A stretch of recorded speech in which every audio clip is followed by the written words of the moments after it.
ஏம்மா அந்த ஆட்டு ஒரு வார்த்தை கேட்டுட்டு செய்யுமா அப்படின்னா கீழே ஆண்டு அவங்க போய் அப்பார்ட்மெண்ட் ஒரு வார்த்தை கேட்கும்.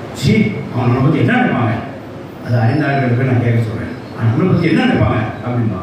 சரி அப்போ ஒரு இடத்துல ஓட்டு அது என்ன விசாரியான்னு தெரியாத ஆட்கள் போய் நான் எப்படி கேட்பேன். அப்போ என்ன தான் ஜெய்வ விசுவாசத்தில் பயம். தெரிந்த ஆட்களுக்கு பேசுறதுக்கும் ஒரு பயம், தெரியாத ஆட்கள் பேசுறதுக்கும் அறிந்த ஆட்கள் பேசுறதுக்கு ஒரு பயம், அறியாத ஆட்கள் பேசுறதுக்கும் பயம். விசுவாச ஓட்டத்தில் எல்லாம் ஆகாது, இதெல்லாம் சேர்ந்தது ஆகாது. இதெல்லாம் இருந்துச்சுன்னா ஒரு படி இன்னும் வைக்க முடியாது. அவங்க விசுவாசம் ஸ்டில் ஸ்டேட் அதே இடத்துல உட்காந்துப்பான். நீ அதை விட்டு நகரும் அப்படின்னா அறியாத காரியத்தை கற்றுக்கொள்ள தெரிஞ்சிங்க, பயம் இல்லாமல் செய்யுங்க.